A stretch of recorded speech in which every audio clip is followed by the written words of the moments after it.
when you look at what they call GPT-3, this program that Google developed and released in various forms that can write prose.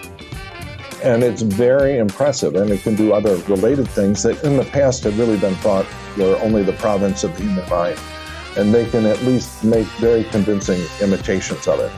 And a big part of my job as a politician, it's sort of legislator by day and telemarketer by night, that you spend a lot of your time raising money for your campaign, which means you're having very repetitive discussions with a large number of people to convince them that the product you're selling, which is your candidacy, is something that they can get excited about investing in. Hi, friends. Welcome to the Sales Enablement Podcast. I'm your host, Andy Paul. Now, that was Congressman Bill Foster, and he's my guest on this special inaugural day episode of Sales Enablement with Andy Paul. Now, Representative Foster represents the 11th Congressional District in Illinois, which is in the Chicago area.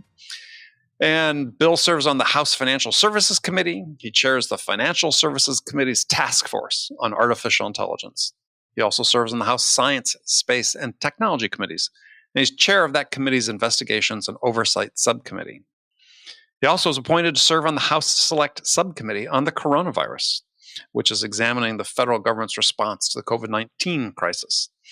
Before becoming a member of Congress, Bill worked as a high-energy physicist and particle accelerator designer at the Fermi National Accelerator Laboratory in the Chicago area. He was a member of the team that discovered the top quark, with the heaviest known form of matter.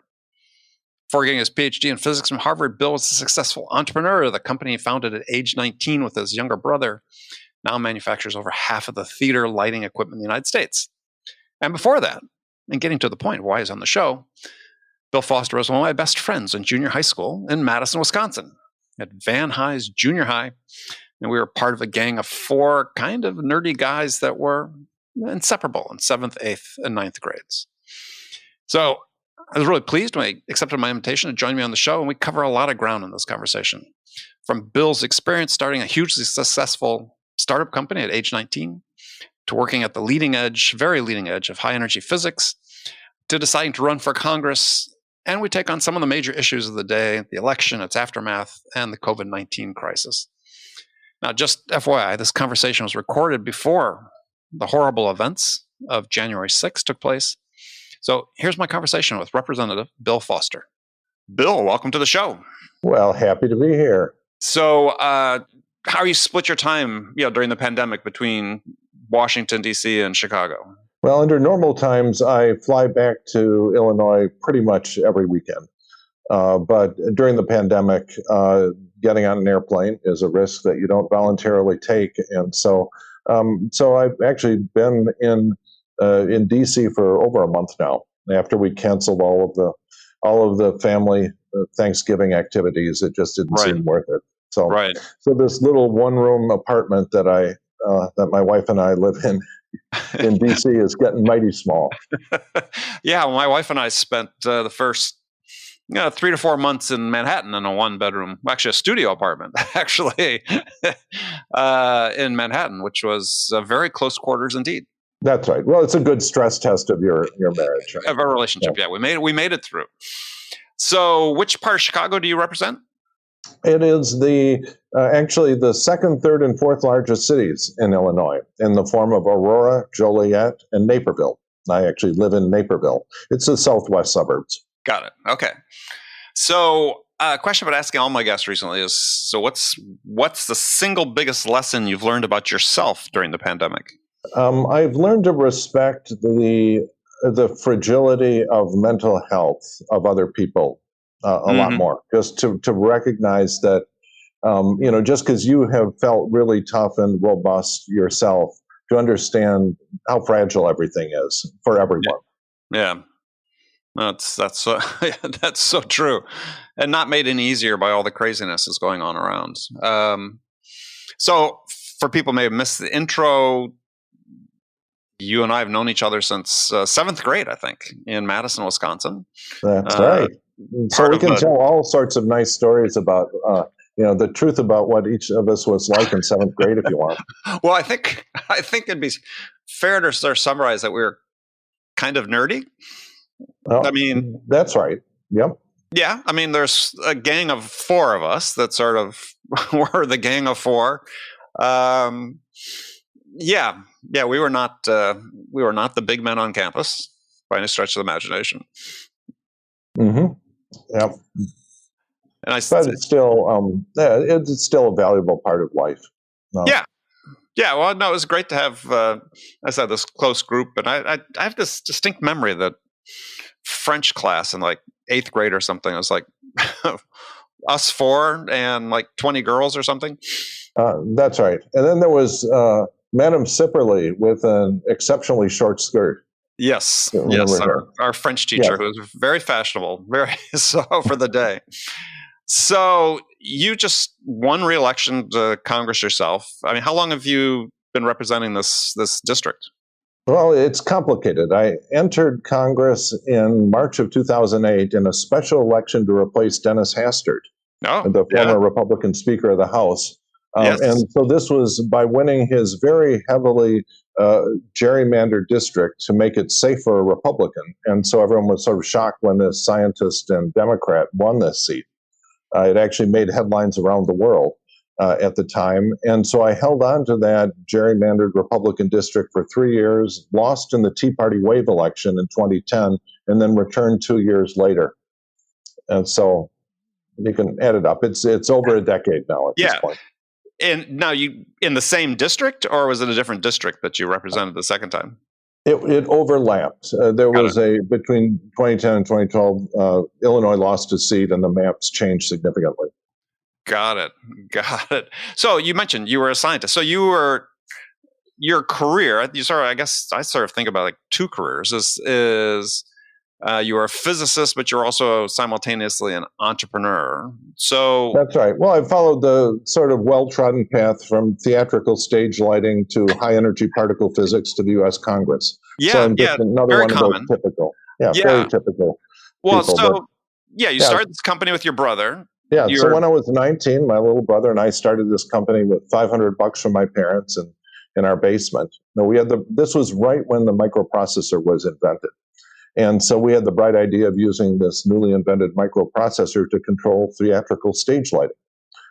So what had happened is my younger brother sort of rebelled against the fact that my elder sister and I did very well in school. And so he rebelled against this by hanging out with the theater crowd and refusing to study for math tests and stuff like that. And so he became, very adept at particularly theater lighting. And at some point, the University of Wisconsin paid maybe $100,000 for a big, clunky manual theater lighting control board. And so my brother hauled me down there and asked me, at this point, I had been sort of building computers out of spare logic chips, as a late high schooler and undergrad. And so we said, can you do better than this? I said, yeah, probably for about $500 in parts, we can build something that will massively outperform this $100,000 object. So it seemed like there was a business model there. And a year later, we had a working prototype, and we went to a trade show and found an established firm to market it for us. And so for the first 3 or 4 years, we built the equipment, and then it was marketed by an established firm who slapped their label on it. And then at one point, Disney hired them and us jointly to make the controller for the Disneyland Main Street Electrical Parade. That's something that which I've been to many times. That's right, and perhaps hauled your kids to it. Yes. And so for decades, the system that ran all of the sound and light cues for that was something that I programmed, back when I was, working for the company. And so this is then at that point, Disney realized that it was not the company that was marketing it for us, but actually these two young kids that were actually, the brains behind the operation. And then when Disney was building Epcot, and they realized that, hey, we have to buy a large number of theater lighting control boards, and why don't we let these kids bid on it? And so at that point, when we won that bid, that was instant credibility for our firm. And we started selling directly.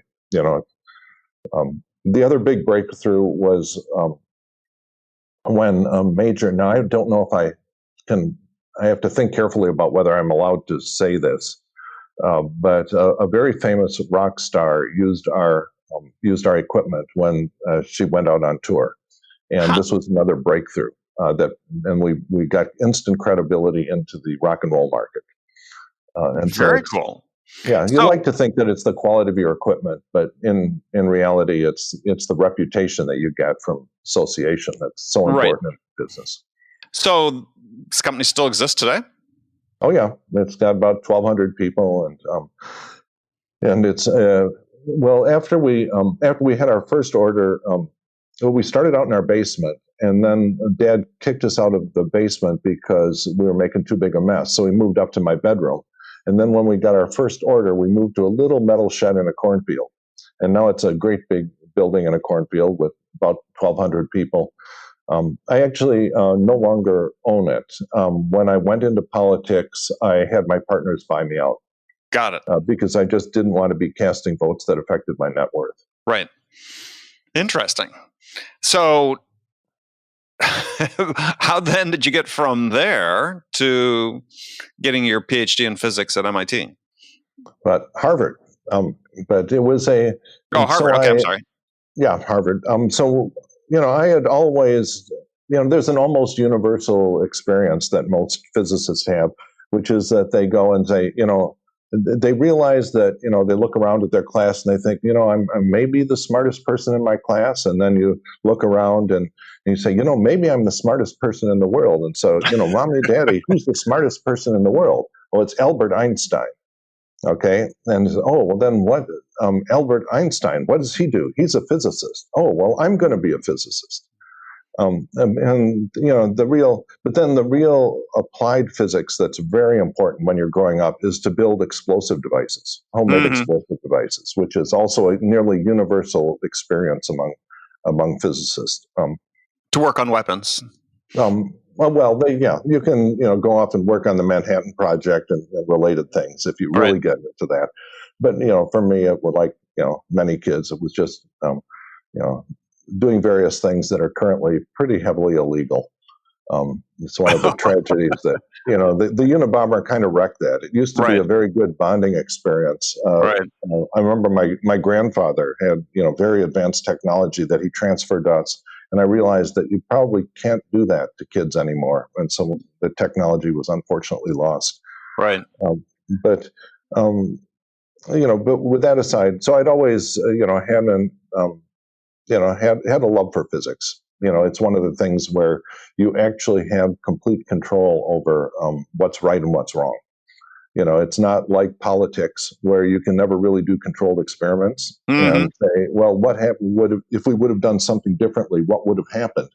That's not an experiment you can perform in politics. Right. But in physics, you often can. And so if you like certainty in life, physics is very attractive. And also just trying to really understand, how things operate. You take things apart. I think that's what made me return to high energy physics. That I think there's a fundamental instinct in humans to take stuff apart. That all of those apes, when they were wandering around and they saw a nut falling on the ground, and it didn't occur to them to try to break it open to see what was inside and discover it was edible, that all the apes that didn't have that instinct sort of died. And so every one of us has an instinct to take stuff apart. Right. And so that leads you to take, the nuts apart and to, get at the molecules and the atoms, and eventually take the atoms apart to get the protons, neutrons, electrons, take the protons and neutrons apart to get at the quarks. And so far we've been trying to take quarks apart with no luck, but it doesn't mean we'll stop trying. Yeah. So in your bio, it said your part of your team discovered the top quark. The top quark. Yeah, and I tried to spend some time online reading about top quark, and I was quickly out of my depth on that. So what was the significance of that discovery? Well, it was quarks are what protons and neutrons are made of. Now they each have 3 quarks in them. But those are the lowest mass quarks, the lightest quarks. The heavier quarks require a lot more energy to make. With the Einstein's E equals mc squared, you need a lot of energy to make a lot of mass.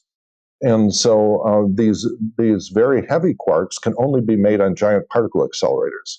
So all of the time that I was working on particle accelerators at Fermi National Accelerator Lab in suburban Chicago, which the whole time that I was there, it actually was the highest energy particle accelerator in the world. And what we were doing was smashing protons and antiprotons together to make particles that have not been around since the Big Bang. And so for generations, particle physicists have been making larger and larger accelerators. And as they smash things together harder and harder, you make more and more of these heavier and heavier quarks. And then for various theoretical reasons, it became clear that there was only one quark left to be discovered, called the top quark. It was clearly going to be the heaviest one. Mm-hmm. And so many billions of dollars was spent all around the world building accelerators, larger and larger ones, in failed efforts to have enough energy to build the top quark. And so at Fermilab, we invented and made work the superconducting proton synchrotron, which finally had enough energy to produce the top quark, the heaviest known form of matter. And as I say, for various theoretical reasons, probably the heaviest particle that will ever be discovered. And so it's something that America can be proud of, that really in the science textbooks forever, on the prairies of Illinois, we have discovered not only the top quark, but also the bottom quark, the second heaviest of the quarks. And so, again, for lay people, I mean, having discovered it, so what now with that? Oh, you mean what's the commercial application? No, not necessarily what's the commercial application, but what's it mean for us? I mean, that we now know this exists. Well, the person who founded Fermi National Laboratory was asked that at a Senate hearing, and this was during the Cold War, when the United States was spending hundreds of millions of dollars building this accelerator. Mm-hmm. And he said, "Okay, can you tell us, Dr. Wilson, the leader of the lab, what this has to do with national defense?" And he said, "Well, I have to tell you that it has absolutely nothing to do with national defense, except perhaps to make the country more worth defending." And that's the real reason that that this will be in the textbooks forever. When people around the world learn about the very finite number of quarks that exist in our universe, it's going to be in the U.S. and at our lab in Illinois, where it was discovered. And that's worth something. It's like astronomy. It's hard to argue that there are going to be real commercial spin-offs from astronomy, but it just it makes you at least makes scientists very proud and interested when we discover gravity waves from supermassive black holes merging that from across the universe. This is pretty amazing that these things can be detected. Well, I think it sort of speaks to, and I mean, you tell me, obviously, you're very familiar with the budget, the federal budget and so on, but it seems like there's been, based on what I've read, many fewer dollars devoted to this type of basic research that's important. Yeah, and the spin-offs are actually very unanticipated. For example, at Fermilab, we needed superconducting wire, very high-performance superconducting wire, to make these magnets for this very big particle accelerator we wanted to build. And so we put a lot of effort in developing high-quality superconducting wire. And then after we used it successfully for the Fermilab accelerator, we could not prevent that same wire from being used for magnetic MRI scanners that most people have been inside at this point, and certainly will by the end of their lives. And so that wasn't our intention. But when people realized that we had these very powerful magnets that dissipated no electricity to keep them going, the doctors got very excited at the possibilities of using this to scan patients. Yeah, I mean, to me, it's sort of like what we hear about the Apollo program and all these other pivotal space programs, that there was just so much unintended spin-off of technology that just from the basic research we're doing that in part justifies what we're doing there. Yeah, sure. And then this whole business with the miraculously rapid development of vaccines that everyone is celebrating right now. That Right. actually started at the University of Wisconsin back in the early 1990s, Yep. when a couple of clowns I think it was may have been the medical school, just took a little bit of mRNA, injected into a mouse, and say, "My gosh, look at the mouse is making protein according to the recipe." And of course, it was nowhere near usable as a vaccine. But then everyone got excited, and over the next 2 decades, developed what became the vaccine platform that allowed us to go from the basic genetic map of the virus to injecting the first patient 60 days later. And that was because of decades of federally funded research, much of which had nothing to do with vaccine development, just saying, how the heck does this mRNA actually work? Right. Yeah, my wife, who's teaches medical school as a PhD scientist, was explaining the whole how the messenger RNA works in the vaccine with the spike proteins. Very fascinating. And this, to your point, that did it in 60 days. So, what then was the impetus to run for Congress? Well, I tell people sometimes that I fell prey to the family's recessive gene for adult onset political activism. This is something that actually runs in my family. My dad was also a scientist. He got a chemistry degree from Stanford, and during World War II, he designed fire control computers for the Navy. And most of the way through the war, started getting these reports of how many people were killed by his team's equipment, each week, and became very unhappy with the idea of his technical skills being used to hurt people. But he'd grown up in the South and saw a bunch of things he didn't like about how blacks were treated.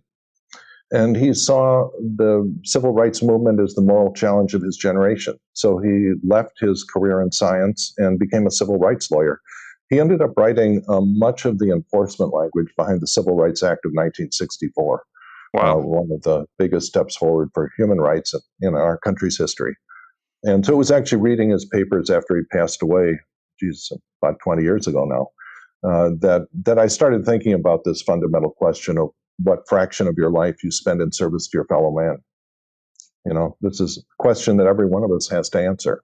And for most people, it's a number between 0% and 100%. Right. And it's also a question that science does not help you answer at all. It just, you just have to look at the spirit inside you and why you think you're on Earth. And was there a particular issue at that time, though, that animated you to? Well, one of the things that has frustrated me for my whole adult life is when I see federal policy being made for reasons that are either based on wishful thinking about science or just not realistic technical understanding of what's possible. And that causes us to make a lot of mistakes in federal policy. And as a scientist, I felt I could contribute a lot there.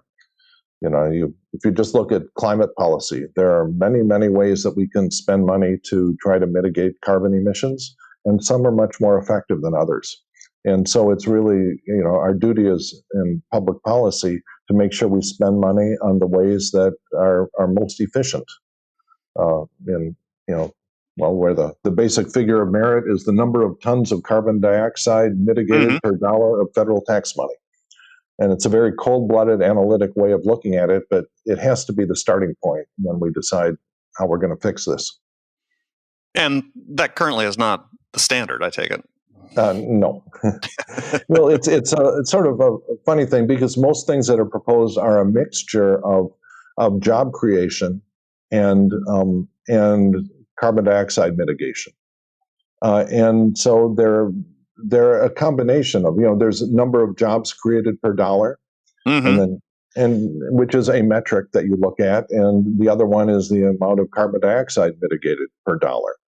And so it's really a two-dimensional selection of programs. But very often people who are presenting this are not eager to have those numbers discussed and have them compared, their pet projects compared against other projects, which maybe could create more jobs or mitigate more carbon for less taxpayer expenditure. Right. So you can imagine it's a fraught discussion inside Congress. Yeah.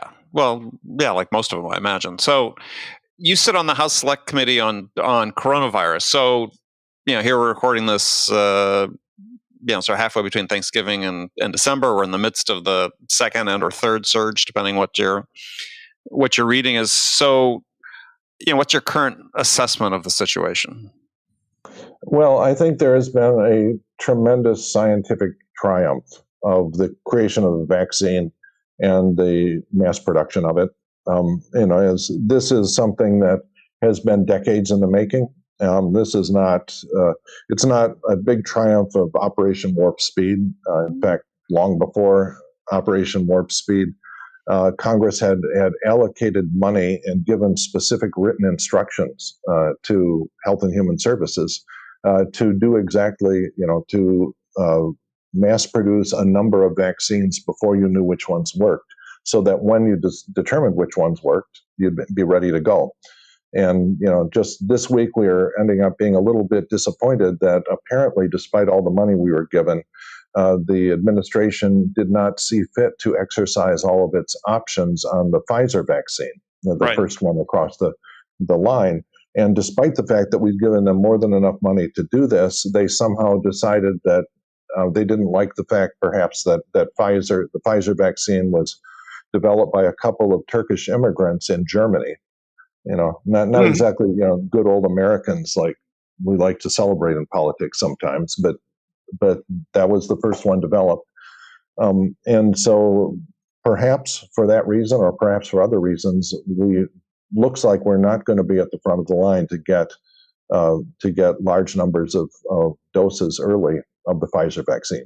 And so there are things like that where Congress has to really step in and ask the hard questions of the administration. Okay, we gave you this money. We see that you have contracts with options. Why did you choose not to exercise those? Mm-hmm. And so I actually have a Republican partner in asking those questions. And what we do is we give instructions to an organization called the Government Accountability Office, the GAO, right, which is a tremendously valuable thing. It serves as an interface between Congress and the federal agencies. And so they have they have the ability, for example, to get access to all of the electronic contracting information for the military that were used. All of the contracting for Operation Warp Speed was done through the military, and they have one of the very organized things they do is they have all of their contracting information online. And when GAO gets access to that, they can find out what the truth is instead of what some politician is spinning when they go up to the podium to give the excuse for why things may not be working the way they promised. And so, that's a very valuable thing we can do. And so Representative Mark Green, he's actually a medical doctor. Mm-hmm. And I mean, he's a very conservative Republican. He and I agree on approximately nothing, right, except that the government has to do the job that that Congress assigns it to do. And so we're going to have very, very crucial information from the GAO on what actually happened here. And moreover, what is going to happen over the next few months as the vaccines of different kinds are available for delivery according to the contracts. When you say you agree with virtually nothing with Representative Green, is he a COVID denier? I mean, does he believe in the science of what's happened with the... Well, let's see. No, he understands at the molecular level, the biochemical thing. He's a scientist that way. He and I have sparred publicly in committee hearings over the usefulness of masks. And part of that is our analytic scientific questions that you can answer. And then parts of it are just sort of philosophical differences that can't be resolved with science. Like, for example, part of the reason that you wear a mask is to protect not yourself, but other people. Exactly. And so if your philosophy is such that I have no social duty to do anything to protect other people, it should all be about myself, then you get one set of policies. If you believe that there is a social duty to protect your fellow man, you get a different set of policies. And so at the core, that is where we disagree, for example. Right. Is some of this, though, and I just wonder, sort of a bigger question that philosophically that I have is in this country, and you see this at a more macro level than I do in your position, but it seems to me really since, I'll say 9/11, that it's like politicians are afraid to ask their constituents to sacrifice for the greater good. And, we talk about, or I refer back to, we have this big event in 9/11, we go to war, yet in the midst of the war, we have this major tax cut, for high-end earners. It's like, wouldn't it have been reasonable to say, look, everybody needs to sort of chip in and sacrifice for the greater good at this time? And it seems like we sort of lost that ethos. The deal has changed.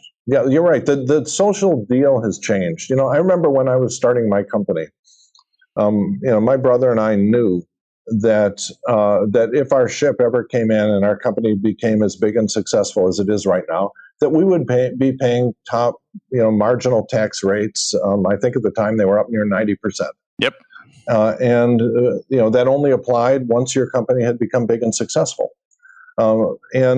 But that did not stop us from staying up all night getting the first products shipped out the door, because partly because we wanted to build a company, and partly because the rates didn't affect you until you got a big and successful company.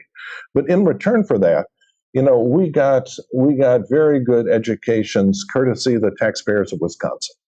That I think I spent, it was like $2,500 either a semester or a year was what I paid for my education at the University of Wisconsin.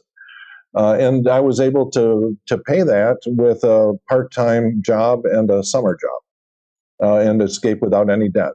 Right. And so that used to be the deal, and that is the deal that we should go back to. It should be possible to get yourself a good education, not by doing nothing, but if you're willing to work your way through college.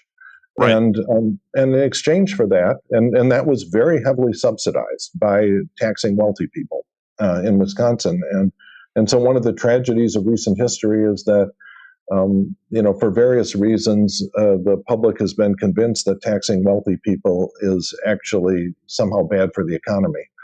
And as a result, we're starving. When I look back at what's happening in Wisconsin, it sort of breaks my heart. The stress that the university, the University of Wisconsin was, in the top 10 in many, many fields, and it's fallen well out of that because the budgets have been cut, by people that believe that lowering taxes are a higher priority than having high quality education.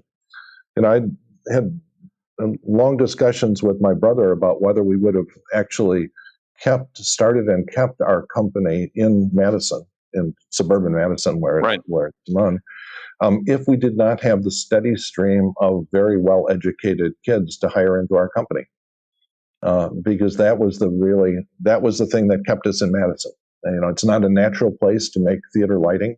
Then you go to Hollywood, you go to, New York City for Broadway or whatever, but you don't naturally go to Middleton, Wisconsin. Yeah. But anyway, so I think that we, one of the problems with politics is that the time window is only goes as far as the next election. If there's not a payoff in the next election, politicians aren't interested in it. And so when you spend money on early childhood education, there's no economic benefit to that for decades. And so it causes us to underspend on things with long-term payoffs. And like federal research. Federal research. When you got into politics, did you find yourself sort of torn by that same dynamic? No, all the time. And I found that politicians understand the logic perfectly, but they also have the survival imperative. And that if you try to go home and campaign that, oh, look, I did this wonderful thing, I increased spending on early childhood education. Our country will be much better off in 20 years because I did that. That's not what people want to. And the person running against you says, I voted to cut your taxes if you're wealthy or even comfortable. and they go back home, and unfortunately, over time, that second message has seemed to have a lot more traction than the first one. And it's almost a design problem with democracy, the short time scales. Yeah. I mean, it's like the quarterly earnings report, right? Exactly. Yeah. And so I think there are interesting structures that have been proposed, so-called loyalty shares that reward long-term holders of shares of companies more than people who hold on to it for 40 milliseconds during high-frequency trading, which is sensible. I think the longer terms for members of Congress, this 2-year perpetual election cycle is something that makes it very hard to concentrate on doing your job, which is to writing legislation that will actually help the country. Right.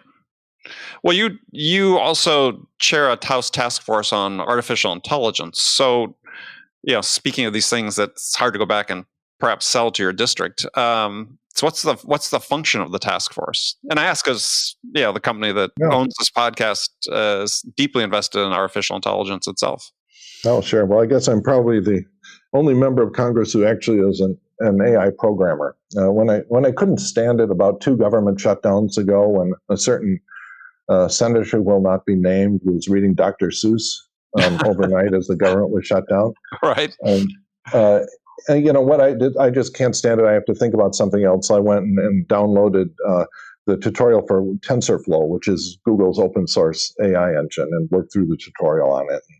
Was pleased to find which I'm sure many members of Congress did. Oh yeah, that's right. Just standard thing, but and it was very interesting. But one of the things that struck me was that the algorithms there are not different than the algorithms that we used 25 years ago to classify particle physics interactions at Fermilab, at the laboratory that I worked. Because what you see is you smash the protons and antiprotons together, you get a spray of all kinds of junk. And you don't know just by looking at one piece of junk, what the original configuration was that produced it. But by using neural networks, you can actually reconstruct in a probabilistic way what actually the stuff came from. And so the algorithms are just the same, but what's different are just the orders of magnitude more computing power that you can direct to the problems, and you get qualitatively more powerful answers. And so these fundamentally pretty stupid algorithms get phenomenal results. And so that's one of the interesting features of AI, why there was this huge breakthrough. I guess roughly 2012 was when the dam broke on a lot of the performance of neural nets. And then trying to understand what that means for humanity is, that's actually something that has penetrated into political consciousness, but no one knows what the answers are.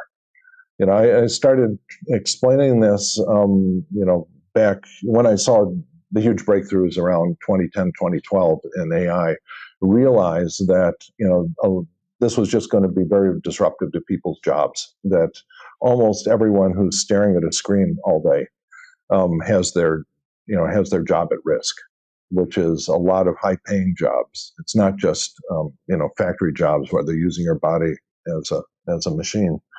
And so that this is going to be disruptive, and we're going to have to rethink.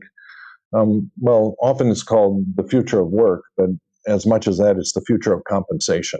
And that if we decide that we're going to link people's compensation to the economic value of their work, then that's a very tough situation for a big slice of humanity, especially when they have to compete with machines.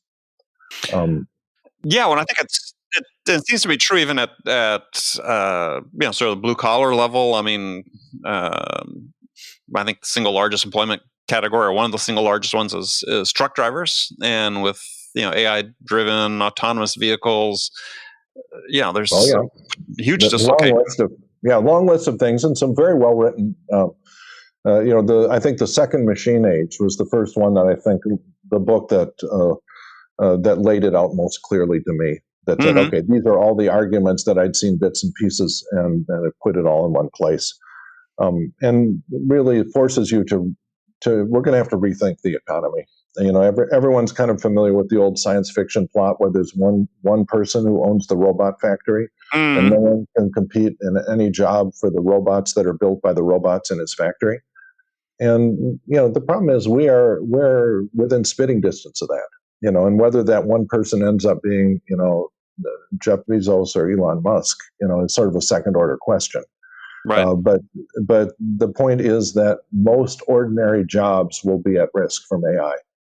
Including salesmen. I got to say, this is, it's a worry when you look at the what they call GPT-3, this program that Google developed and released in various forms that can write prose.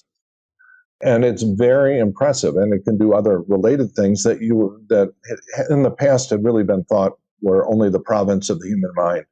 And they can at least make very convincing imitations of it. And, as, a big part of my job as a politician, it's sort of legislator by day and telemarketer by night. That, you spend a lot of your time raising money for your campaign. Right? Which means you're having very repetitive discussions with a large number of people to convince them that the product you're selling, which is your candidacy, is something that they can get excited about investing in. There are a finite set of arguments that you can make in favor of this. So you adapt those arguments to how you perceive the person at the other end of the phone is going to receive them, and you sort of mix and match them. But it's not something that is out of the range of what could be done, with artificial intelligence. So one of my software projects that I'm working on is just to make a deep fake version of myself and to do all of my fundraising call time.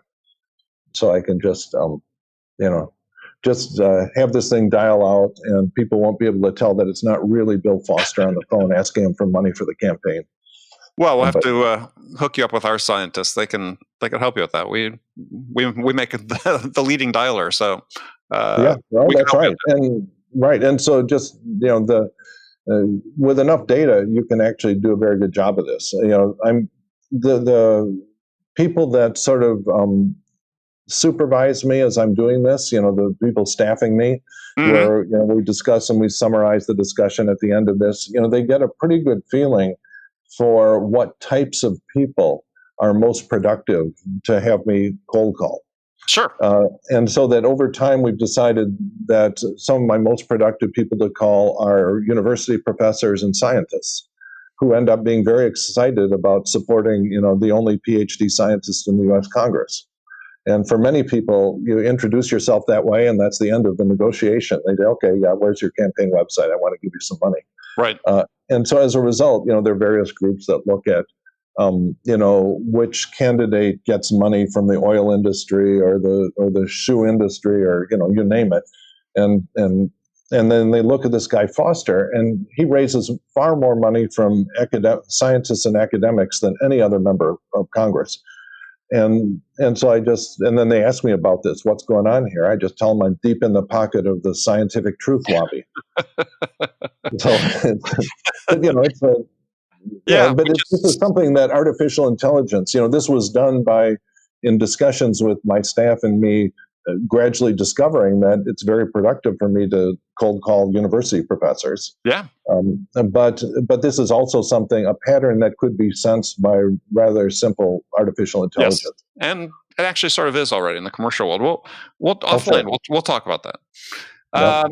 So a big question for you is for me is, all right, we're recording this 2 days after the Electoral College certified President-elect Biden as the winner of the election. Given how polarized things are across the country, is how do you, because this relates to sales in terms of finding common ground with people you're talking with, potential buyers. How do you find common ground with your opponents across the aisle, the opposing politicians? I mean, how do you, when we are so, I don't know, polarized, truth challenged, whatever we want to call it? Yeah, no, it's tough. I mean, our species is very tribal, and we're very quickly we're programmed to classify everyone rapidly as a member of my tribe or the enemy tribe. And getting past that is very rough. One of my favorite Republicans to collaborate with is a member from the South, and we agree on all kinds of things in financial services where I collaborate with him. But during the campaign, he said some incredibly racist things. Mm-hmm. And so I have to compartmentalize that. I have to say, I will continue to collaborate with this gentleman on financial services areas where we agree. And I will just have to not think about what my father would have thought about the racist things that he said in his campaign and deciding whether you're okay with that or not. And it is a challenge. It's a challenge because if you just say, if you look at, every person on earth says something that will alienate another person on earth. There is no one who's clean that way. And so you have to do your best to just shut off the part of your brain that says, this is the enemy tribe, run away, try to get even with them. Another thing that I think is really putting our democracy under stress is basically we're losing the principles of the Enlightenment, that science and logic and facts are the starting point for any discussion. Right. That a large fraction of the voting public lives in this bubble where it's reality TV is real.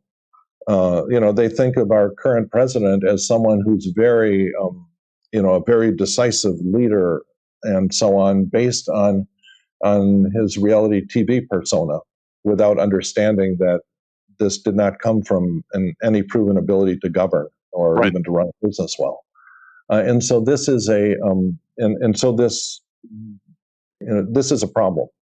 That we used to be able to say, okay, what are the actual facts here, and then proceed from policy from that. And if you don't have a common set of facts, it's very difficult. And this is tough. It used to be that what was true was what Walter Cronkite said was true on the 6 o'clock news. Right. And now the problem is what's true in Fox News is not what's true in MSNBC. That whether or not there was wide-scale fraud in the election, there are objective facts on this, is not something that's accepted from all news sources, and it's tough. It's also tough when you get AI-driven editorial forces, like your Facebook newsfeed. I'm sort of horrified that even the very well-educated and involved people who work in my office get a big fraction of their news from their Facebook newsfeed. It's just oh my God, but that's the reality, and it's very destructive because of the echo chamber effect. It amplifies this, and it causes you to think deeply about how you can regulate AI. There's an old story in AI that I guess I remember. When I was an undergraduate, I heard it that you have a super intelligent machine, and you say, okay, here is your job: maximize production of paper clips. And the super intelligent machine thinks for a moment, and then it says, okay, I will begin by killing all humans on Earth because it interferes with paperclip production. Right. And so the Facebook AIs are designed to maximize profits of Facebook. And the reaction of their AIs is to destroy all rational debate in our country, because that's what maximizes engagement and Facebook profits. And it doesn't mean that Facebook is evil. It doesn't mean that that many of the racist things that show up in AI algorithms can occur without one line of racist code in the algorithm. But because of the way they train on racially biased data sets, it pops out. And so trying to understand how we deal with that. And it causes you to think very deeply about what you think is fair. Right. There's this interesting paper that I encountered that has 25 different definitions of fairness. and they were all, operationally different. Right. And it's tough. For example, if you'd say, okay, we're going to decide whether to give someone a loan or not, say a mortgage loan. And yes. you can have two families that are identically situated, same income, same wealth, same everything. And if one of them is of a different race than the other, one of them might be much more likely to have a wealthy cousin, because if you're having trouble making a mortgage loan, and your cousin will help you pay it off. Yeah, it's a standard way of doing it, but for unjustifiable historical reasons, people of some race are much less likely to have that wealthy cousin.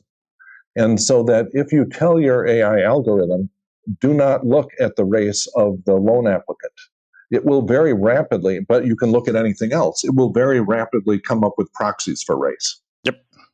Yeah, there was did you ever read this book called Weapons of Math Destruction? I have not. By Kathy O'Neill. I highly recommend it, because she's a quant data scientist, worked in Wall Street, now in academia, wrote this very compelling book about the dangers of algorithms, and gave this precise example you just cited as one of the examples, in terms of there is some. That's right. But bias, if you will, built into the people that create the algorithms.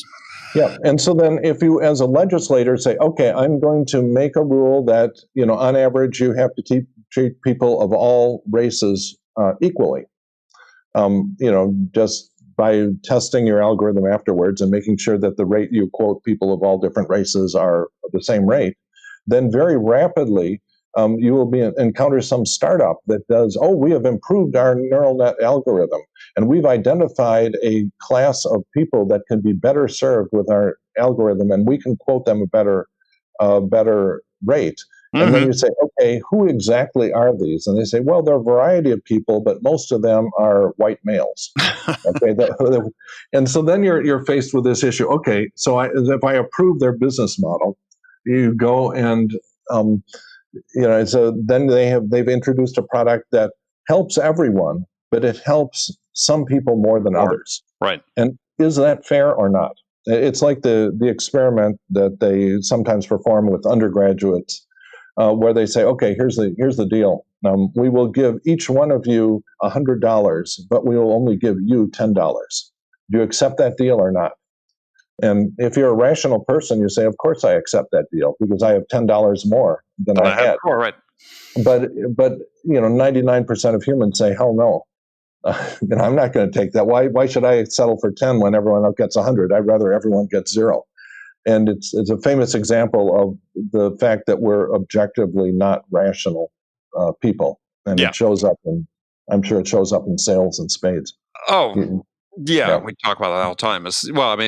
I'm actually writing something about this right now, about Herbert Simon's theory of bounded rationality when it comes to decision making. So, not rational at all. So, it's our last question for you, and again, I'm not trying to get overtly political, but it's this whole idea of truth, objective truth, is this whole issue around the fraudulent voting, whatever, in the election. I said no proof of any of this taking place whatsoever. But the politicians, 120 House Republicans that are signed up to the Texas lawsuit, filed a brief in support of with the Supreme Court. Do you think they actually believed that's what was happening, or is this just politics? No, the majority of them do not. At least the majority of them that I talk to do not, but they have to survive a Republican primary. So I spend a lot of my time, sitting around between votes and musing about how you get this group of very irrational primates to act a little more rationally by trying to design mechanisms that cause them to behave better. And so one of the fundamental things I think we have wrong is to have separate partisan primaries in this country. That is the source of all kinds of mischief. And some states are getting away from it. For example, in California, the top two candidates from the primary emerged independent of party. And so this makes it very hard. If you have separate partisan primaries, it's impossible for someone to get their 51% out of the middle. I don't know what you think of Bloomberg's candidacy for president for a variety of reasons, but he was to my mind, a very credible centrist candidate. who was effectively denied the opportunity to run because he could not either make it through a Republican primary or a Democratic primary. Mm-hmm. And yet, in a nonpartisan unified primary, I think he would have been a very credible centrist candidate. And so that's an example of this. At least in Illinois, most of the local elections are nonpartisan. Mayor's elections, city council's elections, and so on. Now, people know who the Democrats and Republicans we're are. here in San Diego too, right? Yeah, but it's a very different dynamic that happens when you don't have the separate primaries. And so, if I had my choice of, and then there's an embellishment of that called ranked choice. Well, I was going to ask you about that. That was what do you think of that? I think it's a good idea. My very favorite system is to have the primaries are what are called acceptance voting, and followed by ranked choice voting. But that's a detail. The general idea behind ranked choice is that, first off, it's a unified primary, so that someone can get their 51% out of the middle. And so it's an opportunity to elect centrists. It also eliminates the possibility of getting these really extremists on either the left or the right. It makes their road a lot tougher because they are not likely to be the second choice of anyone. Well, the ranked choice voting works by you rank all the candidates in the order you would prefer them? Yes, that's the simplest form. Okay. And then they say, okay, who's the least popular candidate? Either the person who got the smallest number of first place votes or some more complicated system. And so then you say, okay, kick that one out, ignore it. And then if that was your first choice, you say, okay, who is your second choice? And that becomes your first choice. And like that, then you repeat the ballot and go on. And so you keep slicing off candidates from the bottom until you're left with two candidates, and then whichever one is preferred among those two. And so you can do it easily on a spreadsheet, and there are spreadsheets that do it. But it's it generates a lot more centrist candidates. For example, this worked perfectly as designed in Maine in the 2018 election, where there were three candidates. There was a very right-wing Republican, there was a sort of moderate Democrat, and then there was a Green Party, very liberal one, who was in third place. And so on the first ballot, if you just look at first place votes, the plurality of first place votes went to the conservative Republican, because the Democrats split between the Green Party and the conservative Democrat. And then what happened is that the Green Party was eliminated because they got the fewest votes. And then most of the Green Party votes, the second choice of Green Party voters, were the conservative Democrat, who ended up winning. And which really represents, I think, the voters of Maine pretty well. Interesting. And so this is an example of someone getting their 51% out of the middle. And it's becoming more and more popular.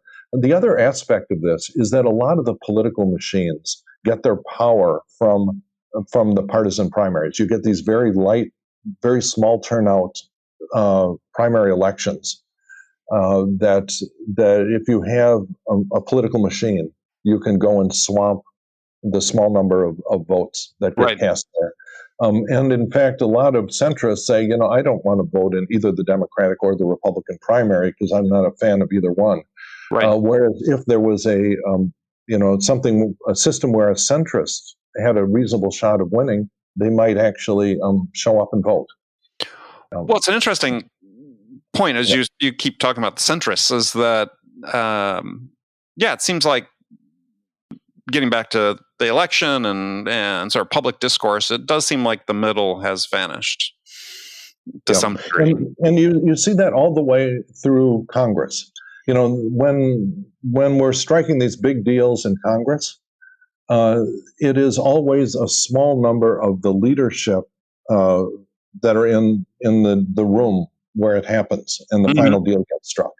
And it's always, let's go talk to Mitch McConnell or Nancy Pelosi or Chuck Schumer or whoever's in the room. And why is it that those are the only people that are relevant to this? And it's because the system is set up to incentivize, partisan block voting. Because if you are the leader of a party and you can deliver a majority of votes, you can always deliver a majority of votes for whatever you decide is going to be your policy, then you are the only person worth talking to. Okay, and the sort of mantra that both sides have, that our unity is our strength, really means that the unity of a party is the leadership's strength. And there are a number of mechanisms that have been eviscerated that used to provide a lot of political power to a centrist coalition that would form on a specific issue. And one of these is the so-called discharge petition. Right now the Speaker of the House or the Majority Leader in the Senate has essentially dictatorial power over what gets voted on. Right. And so if you ask why is it that we never passed the DREAM Act that provides immigration status to young kids that were brought here, people that were brought here as young kids by their parents, which is very popular. It's, I think, 80% of the U.S. public supports it, and yet we've never passed that. It's because the people in power, in control of their caucus, realize that if they bring that up, that part of their base will be so angry at them that they will lose control of their caucus. And that's why Paul Ryan and John Boehner, despite knowing the fact that the majority of the American people supported, for example, the DREAM Act, they never brought it up because that would guarantee an insurrection by the extreme right wing of their party. And which they both faced. That's right, which they both faced. But they were told bluntly that if they brought up the DREAM Act, it would have passed by 100 votes if it had been brought up. But if they brought it up, they were told that the next day there would be a motion to vacate the chair, and they would lose their control of the party. And so this is the system that we've set up amplifies the power of political machines and also amplifies the power of the extreme wings of the party. And you do that by making it difficult or impossible for centrist coalitions to form and to have their power be felt. So, and then there are mechanisms to do this. Right. There's a tragic mistake made back in 1993. When we made the discharge petition, which used to be an anonymous deal, there's a safety valve that was put in place probably 100 years ago in Congress to prevent the dictatorial power of the Speaker or the Majority Leader from being exercised, which is that if you could simply get a piece of legislation and get a majority of members of Congress to sign on to it, that would immediately force a floor vote. And that was very successful for most of 100 years. And then in 1993, we made the simple change to make it public when you signed on to a discharge petition. So then now the moment that you sign on to an enemy discharge petition, the Speaker or the Majority Leader will come and punish you by taking away your committee assignments or all the various tools they have to punish you. It sounds like kindergarten. but it's and this was anyway. So there's very interesting. If you look at the Wikipedia article on discharge petition, it's very illuminating. Yeah, the history of this. But if you simply make this anonymous, the way it was for most of the last 100 years, then all of a sudden the Speaker won't know who to punish. And things like the DREAM Act will magically get over the threshold of having a majority of members sign on to it. There will be a floor vote. And had that happened, we would have had passed not only the DREAM Act, but comprehensive immigration reform. And, Donald Trump would be this fading reality TV star. So it would have changed history. So mechanisms matter. Mechanisms matter. Well, Bill, thank you so much for your time. Sure. Well, thank you. And we got through the entire hour without discussing all of the stories of seventh grade. So we've done well that way too. Well, you could share one if you wanted. I don't have no. I will not. All right. Well, Bill, thank you. Thank you again for taking your time. It's been a lot of fun. Yep. Thank you. Okay, friends, that's it for this episode. First of all, I want to thank you for taking the time to listen. I'm so grateful for your support of the show. And I want to thank my guest, my very special guest, Representative Bill Foster, for sharing his story and his insights with us today. If you enjoyed this episode, please subscribe to this podcast, Sales Enablement with Andy Paul, on iTunes, Spotify, or wherever you listen to podcasts. If you could also leave us a rating or a review, let us know how we're doing, well, we'd appreciate that. And you can do all that on your phone in less than a minute as soon as this episode is over. So thanks for your help, and thank you so much for investing your time with me today. Until next time, I'm your host, Andy Paul. Good selling, everyone.